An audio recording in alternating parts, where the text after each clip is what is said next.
I'm super excited to give this presentation today. This is my first time giving this Bookstagram talk. And one of the reasons why I even pitched it in the first place is because every conference I go to, I mention Bookstagram and people look at me with just glazed eyes.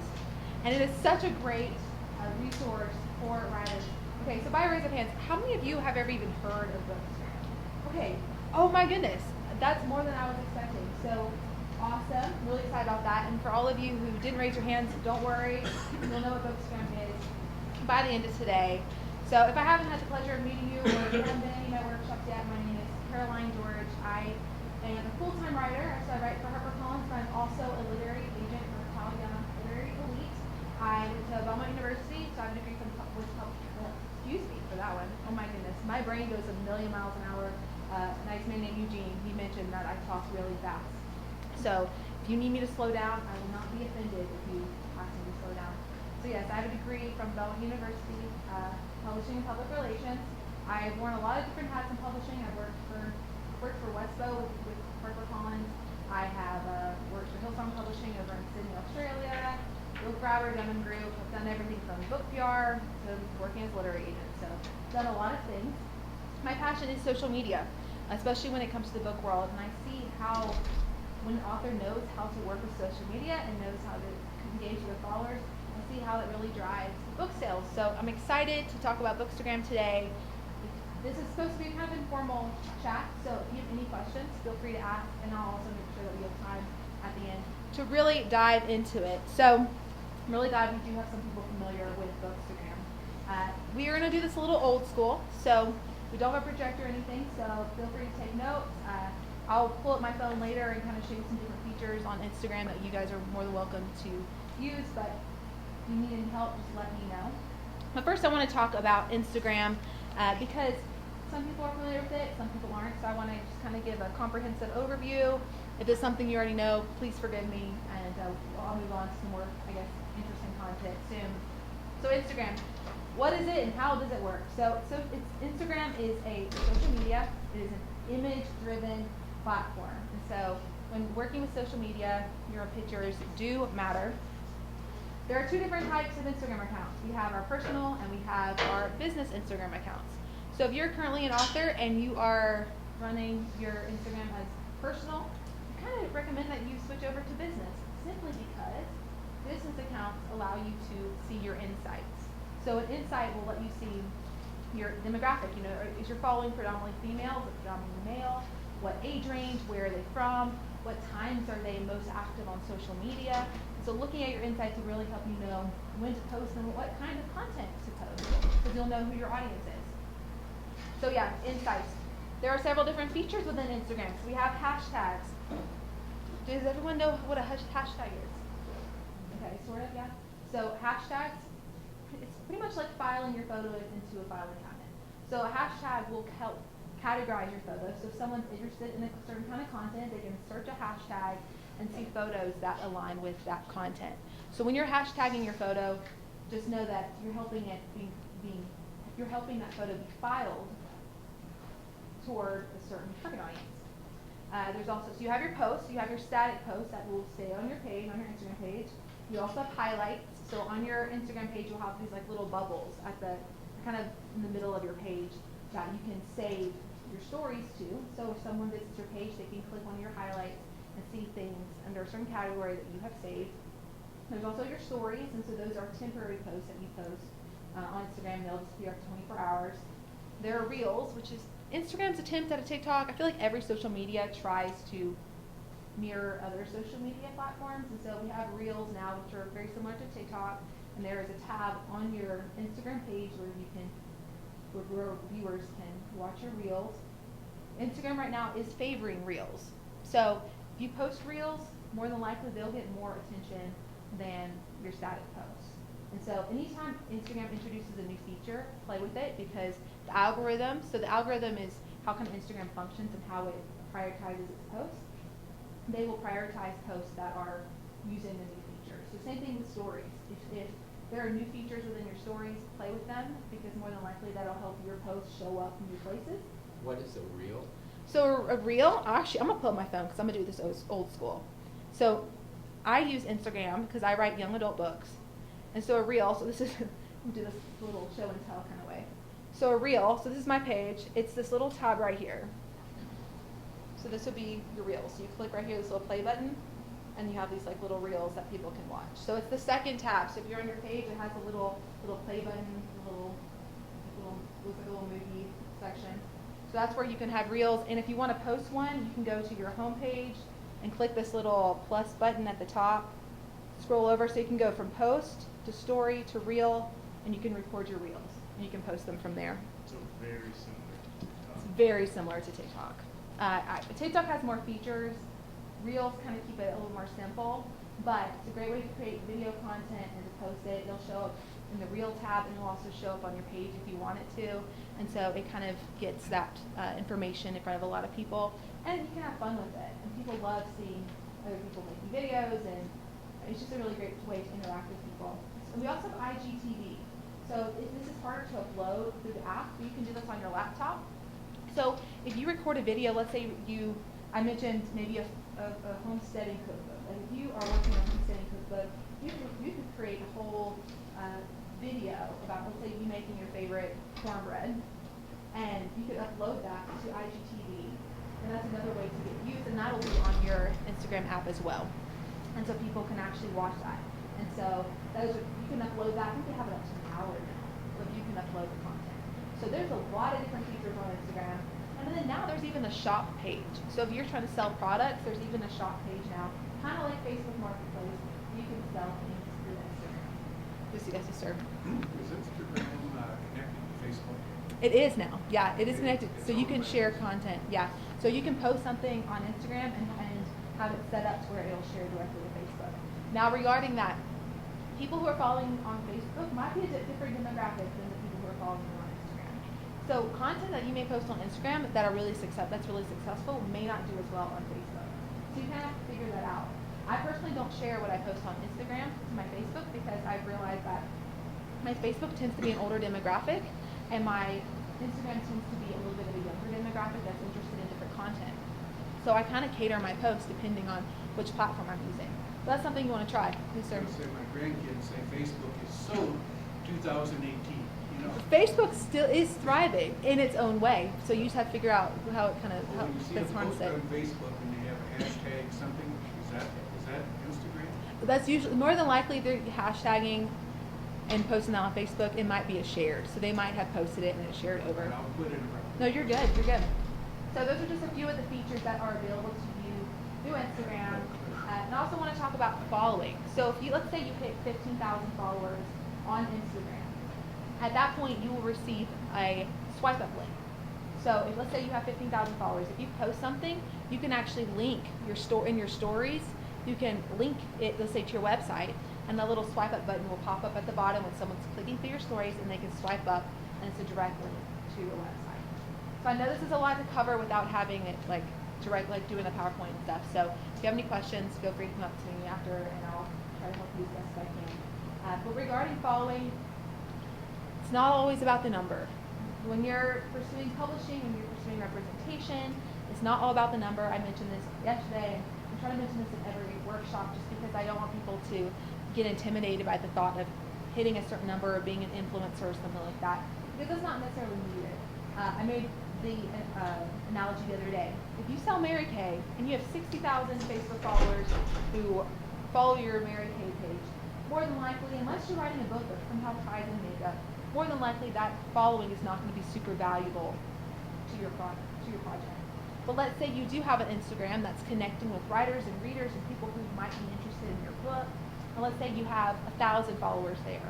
That number is going to look better to a publisher, especially if people are engaging. So engagement's bigger than followers. So let's say you only have 500 Instagram followers, but you're getting 400 likes on your photos. That means that you're having a high engagement rate. And so that looks really good. There are some people who will purchase followers. So you can find someone who has 60,000 followers and then 50 likes on the photo, and more than likely that's going to scam. And then that means that their followers really aren't valuable. So when talking about following, we have to keep in mind that there are a lot of factors playing. Okay, so that covers a little bit about Instagram, what it is and how it works. And so I want to move into how do you build following and what should you post, because this is always a fun thing to talk about. So we kind of covered truth of following number and the value of that. So I think the important thing is where to start off. Let's say you're about to launch your Instagram account. You kind of have to figure out, you need to know who your audience is. So let's say you're writing your chicklet kind of like romance book. More than likely you're going to be catering to middle-aged women, more than likely. So you have to think about that. Okay, when are they more than likely going to get on Instagram? What kind of content are they going to engage with? And the best way to figure this out is to look at other accounts that are being successful and then start experimenting. Try some different kinds of content. Post reels. That's one thing with Instagram. You kind of have to figure out your sweet spot of where you get your most engagement. So play with some different things. So know your audience and how to reach them. And again, Instagram might not be the place for you. Like if let's say you've written a memoir about, maybe being in the Army. Instagram might not be the best platform for you. So you got to experiment with some different platforms. Look for people who may have similar interests. See where they're hanging out, and then really focus on there. But this is a Bookstagram class, so I'm going to try to stick to Instagram for this. Know your brand, message, and your voice. And this is, again, something you have to experiment with. Depending on what you're writing, depending on what you're interested in, you don't have to be someone you're not. So you don't have to put on this influencer persona. You just need to be able to portray who you are to other people and invite them into the story. Invite them into community and connection. Because more than likely there are people who are going to be interested in the same things that you are. And so it's just connecting with them and figuring out a way to reach them. So know your brand, message, and your voice. Truth is, your Instagram is not about you, it's about your follower. So even if you're writing about you, even if you're posting content from your life, you need to know that there has to be a takeaway, that there has to be something that you're offering. Even if it's a word of encouragement, it's always about the other person. You also want to connect, engage, and be authentic. So like I said, be authentic to who you are, but also engage with other people. Build community. Asking other people to, maybe you want to interview another author, to start to build following. Build some community. Even just reach out and say, hey, I really love the content that you post. I just wanted to connect with you and introduce myself, and I look forward to seeing more of your content. It can be something that simple, but any kind of outreach like that will start to develop real relationships. There are people who I've met on Instagram who I've never met in person, who I've become really good friends with, and who I talk to on a regular basis through social media. And the thing is, those are the people that are going to buy your book. Loyalty, friendship, relationship.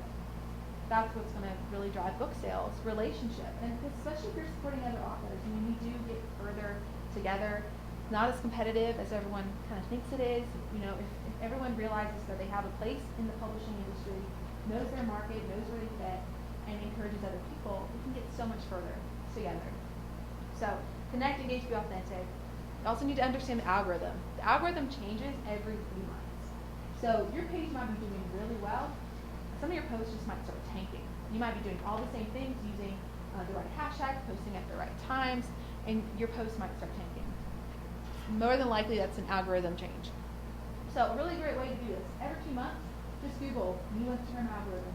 And there's so many tech sites that are posting kind of what Instagram, the changes that they're making, ways to compete with that.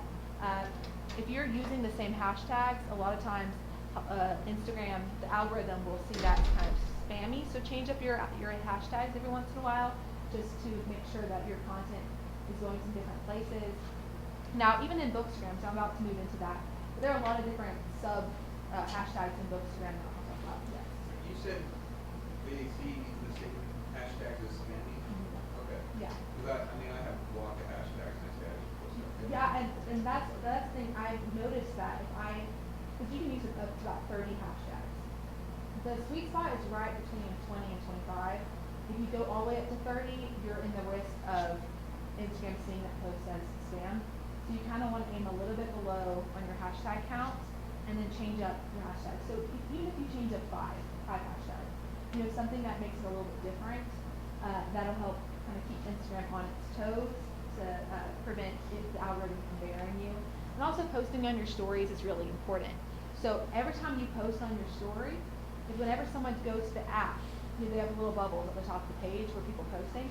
If you're posting frequently, since your story will be more recent, it'll pop closer to the front of someone's reel or their feed of possible stories. So that's a really great way. You don't have to post every day, but posting on your stories is a great way to keep the app from the app will see you as active if you're just simply posting on your stories.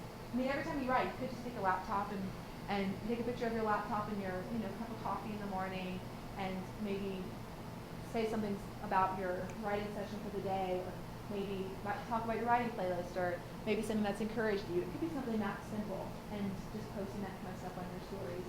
So that's a really great way just to keep your account active, and yeah, with hashtags, you just change it up every once in a while.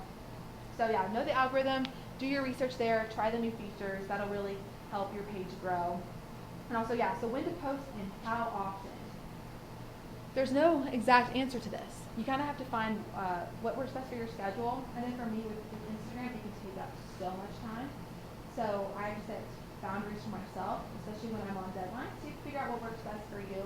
Consistency is key though. So if you're posting about once a week, post about once a week. If you want to be consistent with that. When to post. When you change your account from personal to business, you'll get access to insights. Look and see when your audience is most active. For me, I found that mornings to around noon seem to do really well. So like right around noon, people get on their lunch breaks. I'm on the East Coast usually, which means that around noon, people like in California are starting to wake up for the day, so it seems to be a good place for me to post. But experiment. I know that with reels, like if you post a reel like right around, I think 1 o'clock, for some reason the algorithm gets real excited about it and will post it lots of places. So you kind of figure out what works best in the post. So when you're starting off, try some different content, try some different posting times, see what's working, see what's not working, and then really focus on what's working. So research. So yeah, research, stay up to date. It's ever changing. Experiment with Instagram's features. Reels right now is the hot thing. I'm still trying to figure them out, but they have a really good reach. So you can reach thousands of people with a reel easily, even if you're kind of a smaller town, just from how Instagram is favoring reels. So that's a really great thing to do. So let's focus on the hidden world of Bookstagram, because that is why we're here, and Bookstagram is such a fun place. So what is it? Bookstagram is a hashtag that's become kind of a term to describe this whole bookish community on Instagram. So Bookstagram started off as one hashtag, but there are so many different other hashtags that still target the Bookstagram community. For example, whenever I'm posting something bookish or authorly, I'll use Bookstagram, books, book haul, book nerd, am reading, am writing, shelfie, authors of Instagram, writers of IG. Like there's so many different hashtags to use. Really great thing to do. You can literally search different hashtags by starting to type books and see the list of hashtags. Or starting to type read or author and see what hashtags are popping up. You can even Google top hashtags for authors. The key with hashtags though, you want to pick some of the big ones, so some that have a few million postings, and you want to pick some small ones, some that maybe have a few thousand. Because you might get a few great hits on the, a few people who find you for the big hashtags, but your post is more likely going to keep showing up with the smaller hashtags. So you kind of need to mix it, because let's say you just tag it hashtag books and post it. There are millions and millions and millions of pictures with the hashtag books. So more than likely your content's going to be varied. So you want to mix it. You want to find some hashtags that are big and some that are small, and that'll really help make sure that your content is circulating the way that it should. So yes, that's kind of the hashtag. If you want a list of it, I'll actually have a piece of paper, and you can write down your email, like your emails, and I will contact you with just some other little tips if you'd like me to. So I want to talk a little bit about how this community benefits writers, because I think Bookstagram is such a secret tool that a lot of readers use, but not a ton of writers truly harness the power of this. It's hard to build following in general. It just is. And it takes a lot of time. It takes a lot of trial and error to see what works. But Bookstagram is a really great way to find your audience. Because let's say you are writing a suspense book. You can search the hashtag suspense fiction, or hashtag thriller, or hashtag horror, and start finding people who are reading and posting about that genre. So it's a really great way. Like this is something that is kind of new to publishing, that has really revolutionized how to find possible readers and connect with them. So using the bookish community, you can have that direct link between people who are going to be interested in is also a really awesome opportunity for an author or an aspiring author wanting to create content. Because let's say you want to be published, but you don't have a book out. What kind of content do you post? Because you're like, okay, I'm a writer, but I don't have a book out, so what do I talk about?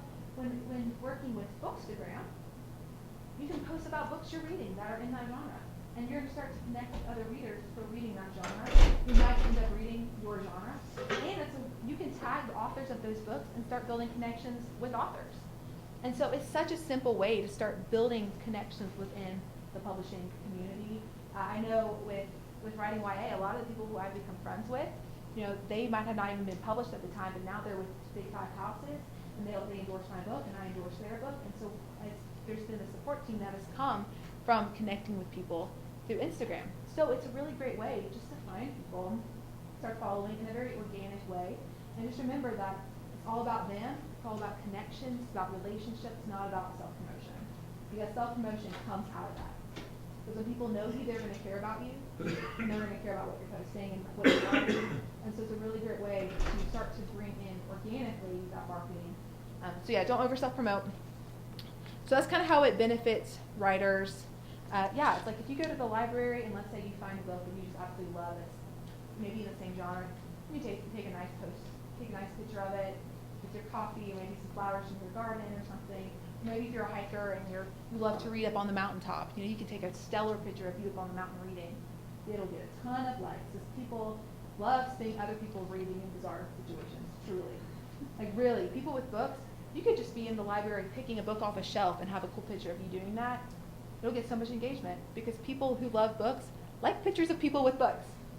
It's just kind of a funny little thing. So yes, book marketing has shifted to a lot of public relations initiatives. So marketing, marketing is paid publicity. Public relations is unpaid publicity. That's the difference. So marketing would be, maybe paying for ads through social media. Public relations would be maybe connecting with different accounts and asking them to participate in a cover reveal campaign. So that's kind of the difference. So a lot of social media, especially as an author, you're your best advocate, you're making these relationships. So a lot of what's on you is to just build connections and to connect with other people. And so a lot of book marketing has shifted to that. I'm just going to look at my notes real fast. And the truth is, the reason why Instagram sells books is because readers love getting to know authors. It's amazing how just one comment, how that'll touch someone. You might just respond to someone's DM, and that might just build such a connection with them that they might be floored that you would have even responded. And the idea of fame, that's what's so funny to me.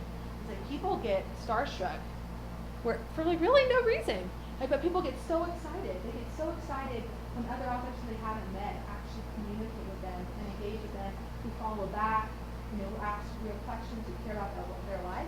And that creates a loyalty that will continue to follow you throughout your career, where they will buy your books, they'll leave reviews, they'll be the ones that help you with your cover reveal campaigns and your book releases and all of those things. So that's kind of the reason why social media works so well, is because my motto with publishing is books are accessories to their messages. You're selling the experience even more than you're selling the book. So the book is kind of the thing that people buy because they like you, or because they like that genre, or because they like the general sense of what your book's about. So that's just something to keep in mind. Just real relationships matter. And having that accessibility. 60 years ago, it would have been really hard for a reader who fell in love with your book to be able to contact you. But now, someone can find your book in a store, turn to the back cover, see your little handle, like your Instagram handle, or maybe your Facebook, and they can go and directly message you and tell you what your book meant to them. And it's such an easy, that accessibility is something that's brand new, and it's really revolutionized publishing. Even from personal experience, I've gotten emails from people all around the world who found my website, or I've gotten Instagram DMs from people who've read my book, and they reach out to me, and it's such a gratifying thing, because I know as writers, it's such a solitary process.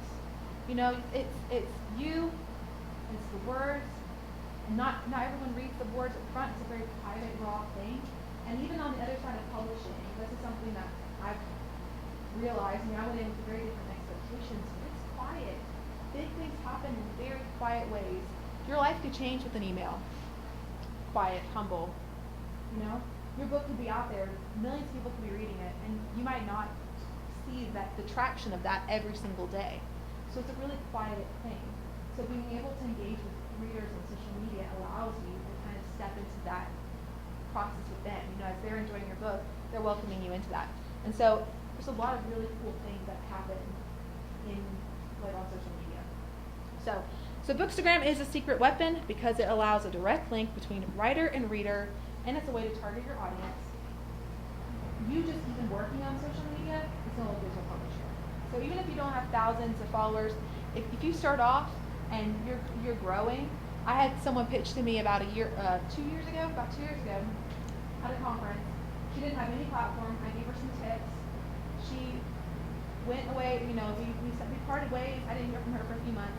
Then she queried me and showed me what she had done.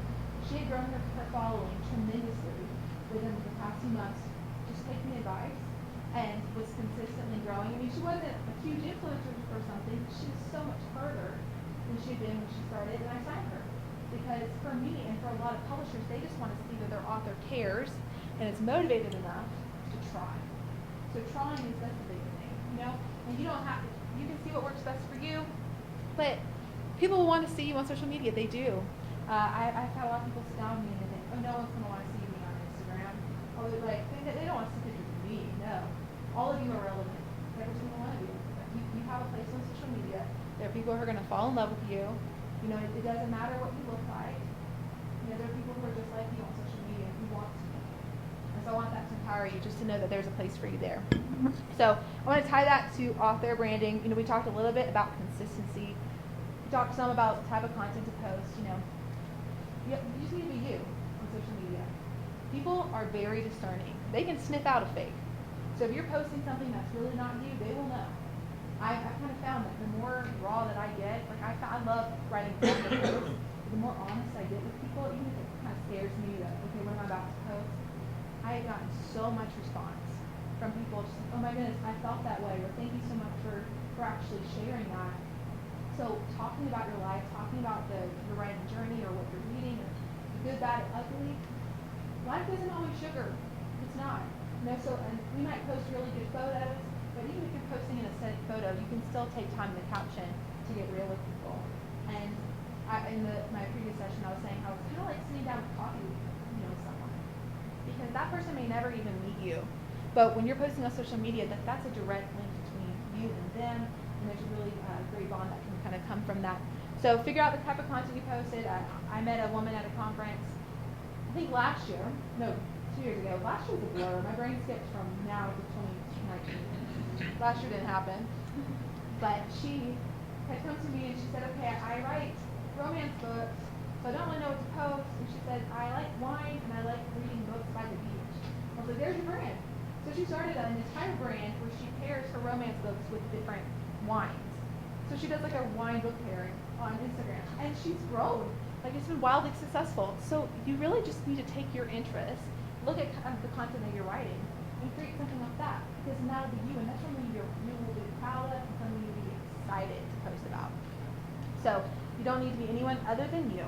So now that we've talked a little about Instagram and Bookstagram, I want to take a moment and ask the question, why? Why do authors need platform truly? I mean, we've talked a little bit about this, but I hear all the time, authors will say, okay, I'm a writer, I need time to write. I don't want to invest all this time in book marketing, or, you know, that's not what I'm supposed to do. And unfortunately, in publishing now, publishers really do rely on authors to promote their books. So platform is simply your realm of influence. It is important. Most of you have platform that you don't even realize you have. It's just learning to be able to communicate that platform and the value of that platform to an agent and to a publisher. And so that's one reason why platform is so important, is publishers do rely on authors to help sell the books. And I'm speaking from experience. I've spent 2 years writing book after book and getting rejected. If you looked at my spreadsheet with my agency, columns of red. I had written book after book and just was getting rejected and just didn't understand why. I mean, I was like, okay, I know publishing backwards and forwards. I've worked in this. Why am I still getting rejected? Because you only need one yes, and you will get rejected, and that's okay. But while you're getting rejected, don't stop writing and don't stop growing. Because growth in your platform, it takes a lot of time, but that's super rewarding. So one of the reasons why my publisher signed me was because of how I had grown my Instagram.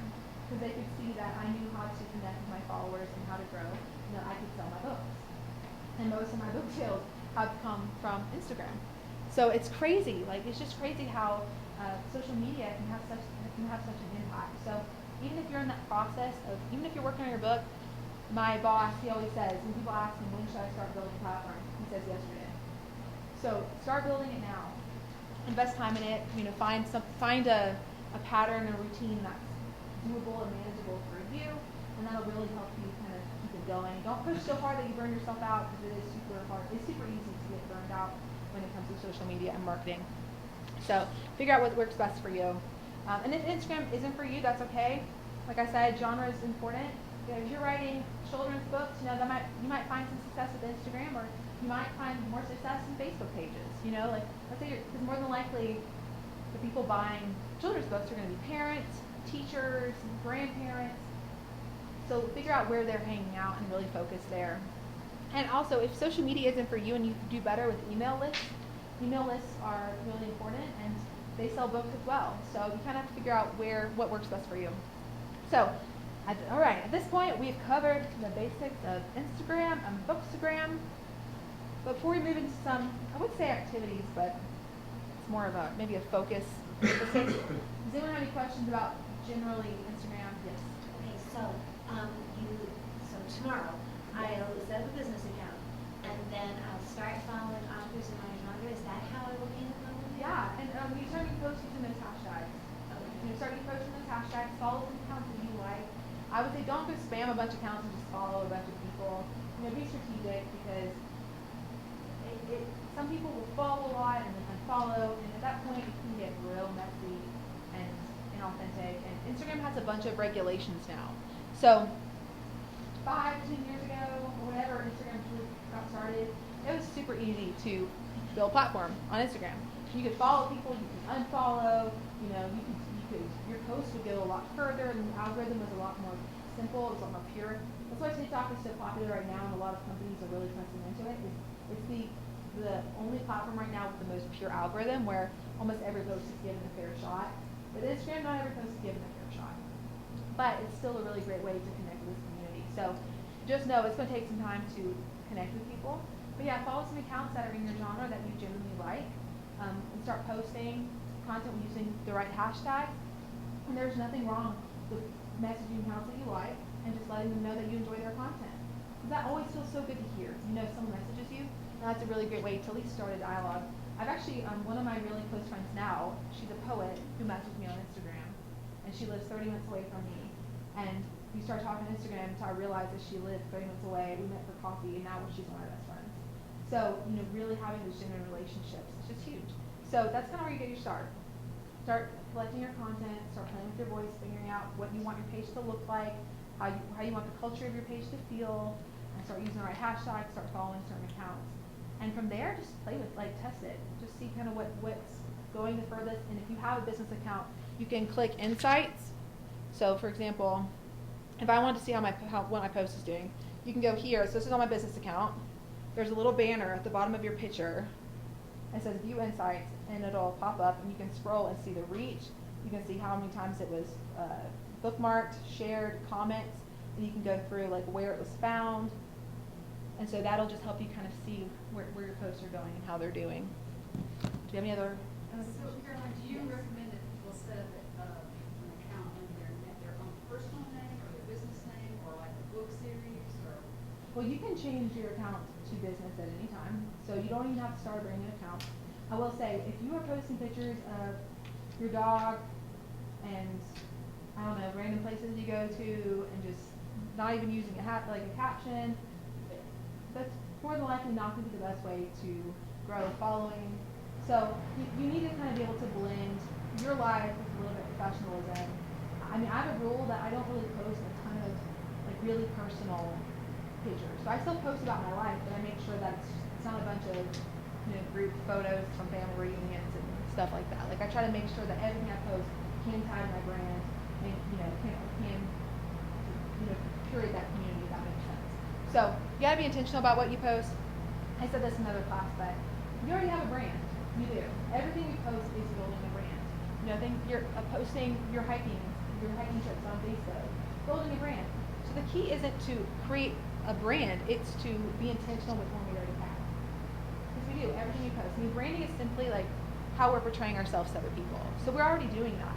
We just need to be intentional with that and figure out how we can frame that in a way that it leads to book sales, if that makes sense. So, yeah, when it comes to personal business accounts, if you have an account that you're like, okay, this has all my personal photos on it, start a new one, you know, but if you are posting things that tie into your book, just change it to a business account and start from there. Because when my publicist said this, she said that a lot of times people just think that they have to create brand new accounts, or once they try something, they have to stick with that. And she said there's no problem with evolving and starting with where you are and just growing from there and trying different kinds of content. So that was her advice for me with playing with TikTok, which I still haven't figured out TikTok, but we're trying on that. Maybe one day I'll figure it out and teach a class on TikTok, but we're still trying. But she said, she's like, really the key with social media growth is just to try some different things and see what's working. I mean, you might post a reel about the frustrations of being a writer, and it might go viral. And you're like, wait, did not expect that. You know, or you might just post a post of you sitting in your bookstore with a stack of books, and it might go viral. Or maybe it'll be a picture of you sitting at your desk, and like your caption about how hard it is being rejected, and that might be what gets everyone on board and just fall in love with you. Or, I mean, you might be out on your horse, out on the ranch, post a picture of that, and people are like, whoa, this is the most epic thing I've ever seen, and be super on board. I mean, I have a guy friend, and he writes historical romance, and is one of the biggest, like, outdoorsy cowboy rednecks from Tennessee. Like his son's name is Tennessee Roland Daniels. That's his son's name. And so but he writes historical romance. And so he's built this brand off of being this big burly mountain man. He writes historical romance poems. So again, it's super him. But people have fallen in love with the quirks and the charms. Because all the things that you might think are quirky about you are the things that people are going to love about you too, really. So figure that out. You figure out what's really going to connect with people and kind of go off that. So do we have any more questions before I move on? Yes, Thomas.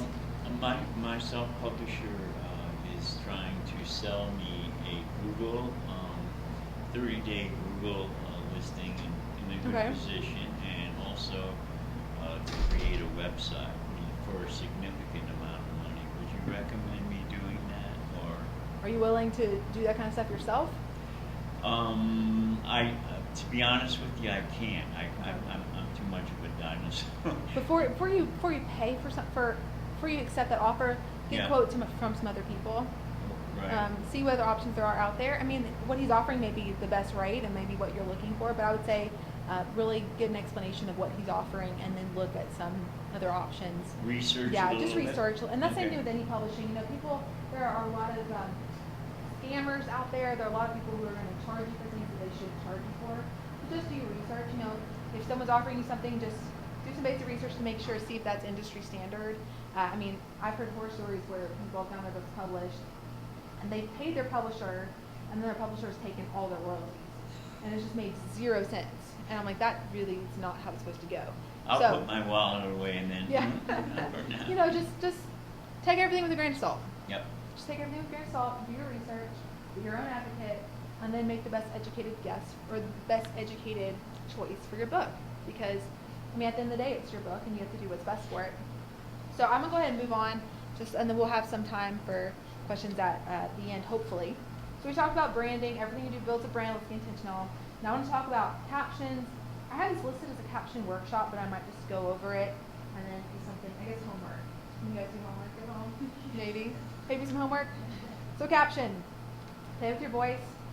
For me, I'm not funny enough to have little short captions. Like, I've tried that. It's not cute. I can't create little puns that people just like. So I found that my strong suit, I like writing the blog style captions. And a lot of times, you know, I'll talk about publishing, I'll talk about life, I'll talk about maybe decisions I'm making in my career. It seems like it's about me, but it's not. So it's weird, because you want to come across as, you want to talk about yourself, but there's a takeaway to everything. And that's with captions, there should be a takeaway. So when you're writing out, or even if you're doing something short, even if you're writing a paragraph to go with your photo, what are you hoping your follower to gain from that? Whether that's a word of encouragement, whether that's the publishing advice, whether that's a book recommendation, or if you're doing a coffee book pairing, what is it that you're offering people? Maybe it's even just simply like a question of, because that's another thing, you want a takeaway and you want a call to action. So what kind of action are you hoping people to take? Is it, maybe they're going to answer a question. When it comes to asking questions with Instagram, this is a little insider tip, go quick and easy. For example, don't ask them what's been the hardest thing that's happened to you this year. Because that might be that takes a lot of mental energy and time to type a response to that. So you will get less comments. The best questions are quick and simple. What was the last book you read? When you're reading a book, do you prefer coffee or tea, or what's your drink of choice, or things like that. Keep it short, simple. It takes a few seconds to comment, and the more comments you have on a picture on Instagram, the better it'll do in the algorithm. So you'll get more reach the more people comment. So figuring out ways to get people to really engage with your content is super important. So you got to figure out what works best for you. Play with your voice. Figure out what kind of captions come naturally. Do you like the long captions? Do you like the short? What kind of content are you posting? How does it all fit? And think about the purpose. You want to be personal, and you want to make sure there's a purpose. So you need to ask yourself, why am I posting, and does it connect to my brand? If you're posting about, let's say you're posting every week about the book that you're reading, and you're taking a nice cool picture of your book, of the book that you're reading, and you're posting it, and then all of a sudden you post a picture of, I don't know, your dog and your grandson. If you figure out a way to tie that to your brand, let's say you're writing a children's book and you're able to talk about how spending time with your grandson just really inspires you. You can tie that into your brand. But if you're posting something that's completely off the wall from what you usually post, it might not always work. So you have to ask yourself, why am I posting, and does it connect to my brand? If you're just posting just to post something that week, rethink it. Sometimes it's better just to skip a week of posting than posting something that's just not really going to help you grow. So the takeaway. So social media isn't about you, it's about follower. Offer something. With hashtags, do up to 30. I aim for 22 to 25. Large hashtags to small ones. And yeah, just be personal. So that's I'll move on from caption. So photography. Now this is the fun thing to talk about. And this is the subject that a lot of authors get wrong. Because as writers, you might be great with words, but you might not know how to take a good photo. And that might mean that a lot of your Instagram photos will tank, because Instagram is a photo-driven platform. If you're a big author, let's say you're Stephen King, I don't think, does he even have a social media, do you know? Does he have an Instagram? He used to, but it seems like it's gotten quiet. Yeah, I mean, he doesn't really need one because he's Stephen King. And I know some authors who they're just New York Times bestselling authors, and they can post whatever the heck that they want to post, and it'll do really, really well. But if you're trying to build a platform, since Instagram is an image-driven platform, now their algorithm, so Instagram's algorithm, favors good photos. So they can tell photo resolution, coloring. So photos that are a little bit airier, a little bit brighter, seem to do a lot better than if you have a photo with a bunch of shadows on it. So you have to figure out what works best for you. But photo quality does matter. And this doesn't mean you need to invest in this super high-end camera. iPhone shots do just fine. Most of my photos are through an iPhone. Just because if I'm on the go, it's just easy, and all my editing apps are on my phone because I'm cheap and I don't want to pay for all the software. So you can use your cell phone, but make sure that you don't have shadows over your face, and even with composition. So I'll move on to that. So when it comes to photography, I want to first say that quality over quantity. Quick little rabbit trail story. When I lived in Nashville's a really fun place because you run into celebrities all the time, and no one thinks anything of it. I've seen Karen Wood twice, once at a TJ Maxx and once at a smoothie bowl place. I also saw Miley Cyrus at TJ Maxx. The celebrities really like TJ Maxx for some reason. But I was getting into the elevator of one of my friend's apartment building, and this guy gets in, we start talking. Turns out he's the social media manager for Justin Bieber. I've met Justin Bieber twice, by the way. It's so random. On different parts of the world, too. So, yeah, it's bizarre. And that's not like a name drop. It's just kind of a weird little fun fact. But so I met his social media manager. I asked him, I was like, hey, what are some tips? Like, what are your social media tips? And he said, always quality over quantity. He said, it's way better to to underpost and overpost. And he's like, make sure that what you're posting aligns with your brand and is something that's going to draw people's attention. So, you know, if you go out on your front porch, you snap a picture of your yard in the morning and post that just because you need posts, it's not going to do well. You know, so take time with your posts. I have a folder on my phone of pictures that I think are good enough to maybe post. So if it's time for me to post and I don't have enough time to take the photo that week, I already have a database of photos that I like. And I mean, if you are busy and you don't have time to take photos every week, you can set aside one day a month to take your photos, edit them, and I use Planoly as an app to help me see what my feed's going to look like. And I'll show you that real fast. So there's an app, it's called Planoly. So it's Planoly, and it lets me see my feed of pictures before I even post them. So I can upload photos into this, arrange them the way that I want, so I know what my feed's going to look like, and then I can go and post those photos. You can even schedule through this app, so that let's say you're working during the week and you don't want to have to really think about social media, you can schedule your post to this app. Now I will say, if something goes live on your page and you're not engaging with anything on Instagram when your post is live, your stuff will tank. Because Instagram kind of has a rule that they want whoever posts a picture, for your photos to really take off, you need to be liking photos and engaging with people around that time so that Instagram sees that you're active and then your post will do well. So that's just a little tip. So composition, you got to think about it. Really something super simple. I mean, you could, if you get a book, let's say this is my book, and you set it down, you know, you take your simple photo, there's a shadow, so this looks really bad. That, or you think about lines, you know, you want to make sure it looks nice. Let's say you're going to lay out some of your writing notes. You have a granola bar. We have a pen. We got a nice little pen. We're going to lay our pen right here, get our water bottle. Let's say you've gone to a coffee shop. You can take a nice photo. It's still not that great, but we're going to go with it. So we'll say we just took a stationary, look at the shadows. Look how non-aesthetic that is. But you just change it just a little bit. You know, maybe get the corner of your table, make sure there's some different lines. I have a cup of coffee, make sure that there's even lighting, and it completely changes the photo. Then you can take your photo. You can go. I use Lightroom on my phone. It's free. You can actually get presets. I like some of the Etsy presets, but preset is basically a filter. So it's something you can download into Lightroom, and they're usually made from professional photographers, and you can add that preset or that filter to your photo. You'll need to adjust it just a little bit, because sometimes the presets don't look exactly perfect when you first put them into a photo. But you can adjust them just a little bit, and it really will bring your photo to life, and it will make your feed look super uniform. So you want to think about composition, think about coloring, lighting. You know, you got to think about those kind of things, even with your brand. So I'm about to rebrand my page, because in February I had a book that came out called Dear Shows Me, which is a YA historical romance. So I went the cottagecore. That was my target audience, was the cottagecore crowd, which is another hashtag on social media that really glorifies like quiet living and really romantic, you know, dried flowers and days in the garden, big flowery dresses. And so I chose like red and gold and kind of more of a vintage aesthetic, and I really kind of made my page look that way because that's the kind of book that I was about to release. Now I'm about to release a YA thriller. It comes out in March of 2022. And so it takes place at the beach, so I'm about to get really beachy, totally different color scheme. So it's okay to change, but you gotta think about your genre. What kind of coloring would go with your genre? So if you're writing horror, you might want to think about some darker hues.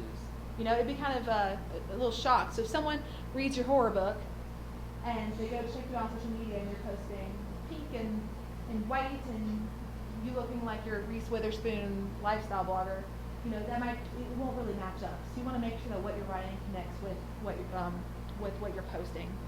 So coloring, lighting, you can use your iPhone. And that's a little bit about, layouts are really big, so you can do hashtag layout if you post like a photo of your book. You can add coffee, snacks to it, and really for inspiration, just look at what other posts that people are doing and see what's doing well, see what you like. And one of the ways I've gotten better with my photos is I have saved pictures that I think are really great, and then whenever I'm in different situations, I'll look at those photos for inspiration and maybe try not to recreate them, but maybe to do a similar pose or to do a similar kind of layout. and just get a feel, because the more you do that, the more it'll come naturally to you. So that's a really great thing. Also, I know we're running out of time, but I want to cover a few more things.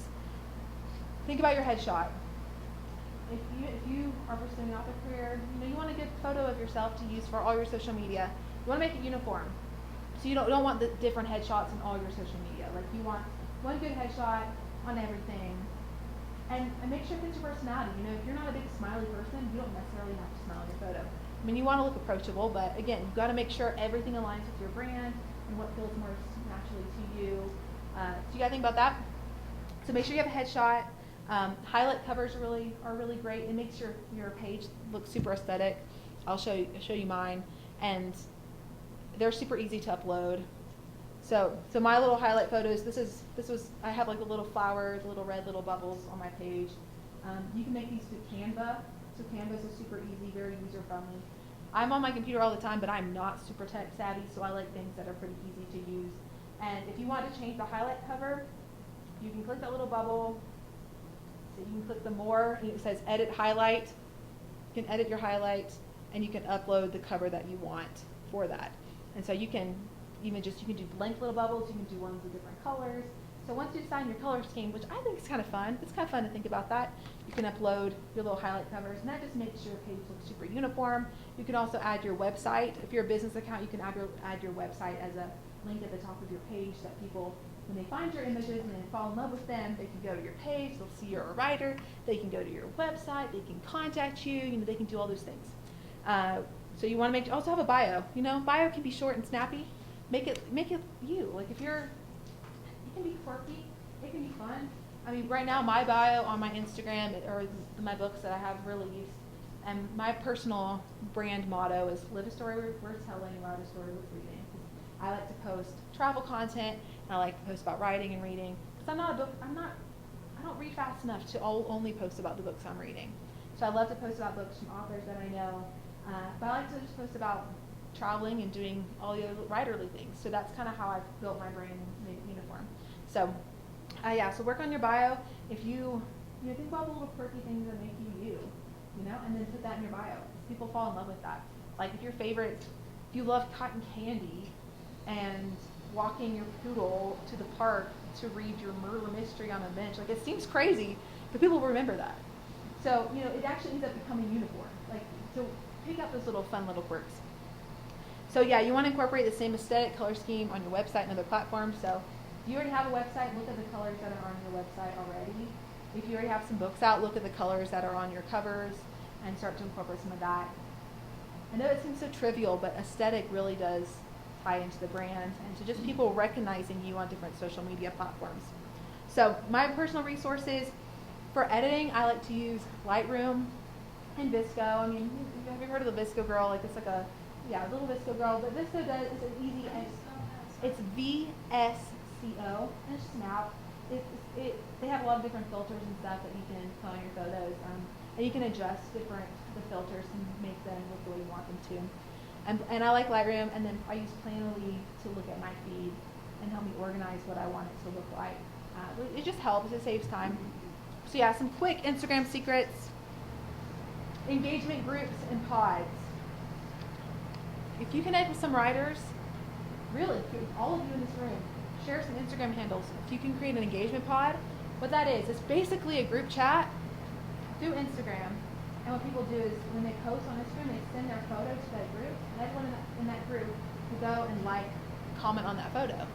So it's a whole group where people are commenting and engaging with each other's photos, and it helps boost that photo in the algorithm so it shows up on places.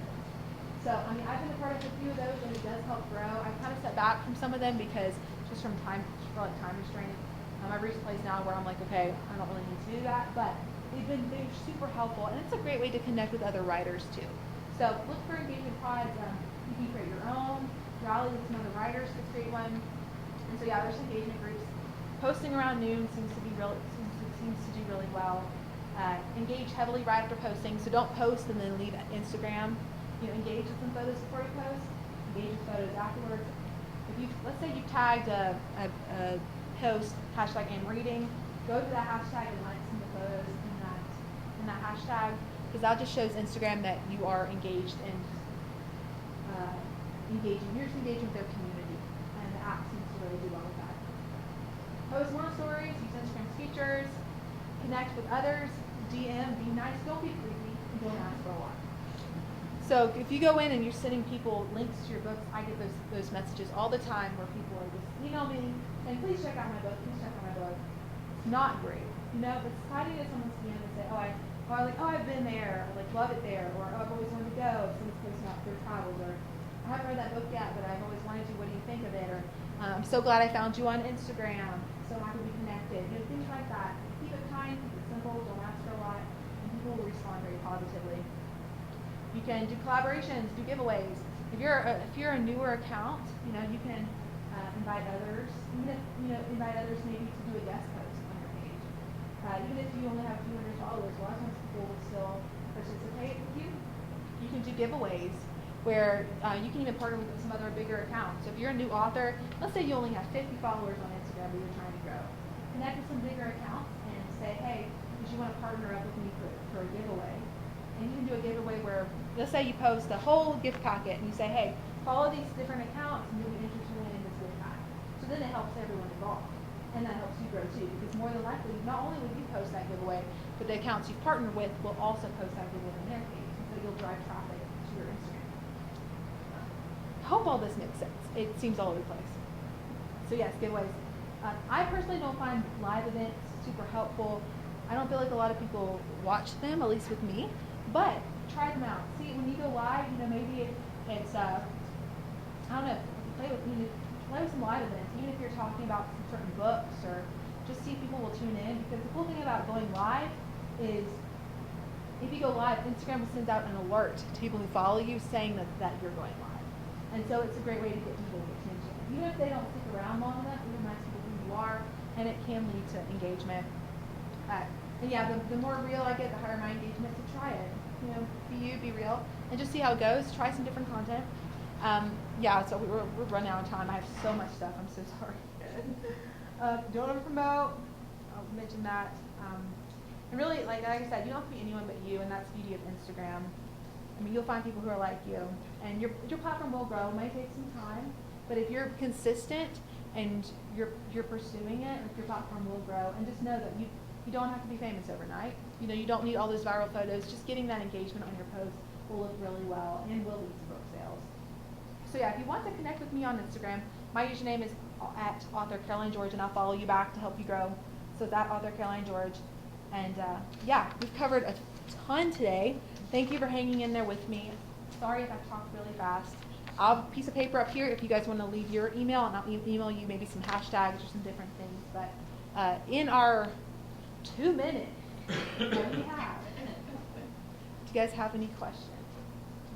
Yeah, one, is it necessary, is that the thing where people want to see a photo of me? I don't like posting photos of myself. You don't necessarily need to post photos of yourself too much. I think people will like to see your face. I think people will like to get to know you, but if you don't feel comfortable with that, you don't necessarily have to post it. Even if you just have your own headshot. So I have my headshot, but Yeah, just posting a picture of like something I'm doing is What are does some that things you work like to or? do? What do you write, and what are some things you like to do? Action thrillers and drama. I got some horror novels and working on writing screenplays. Just kind of all over one area of the writing genre. What are some things outside of reading and writing that you like to do? I got my Harley. Okay, well that's really cool. You could post pictures of your favorite books that you're reading, like with your motorcycle. So you could do a shot with like the front of your motorcycle and your book kind of set right in front of you, and start using the right hashtags. And I think that's really cool. Like Harley guys read too, kind of idea. Because I think that's super unique and that's niche, and will draw people. So if you have your headshot and then post content that still shows that you're a real person. But you don't have to post pictures of yourself all the time. You gotta do what makes you comfortable. I mean, some people love being in front of the camera, and some people don't.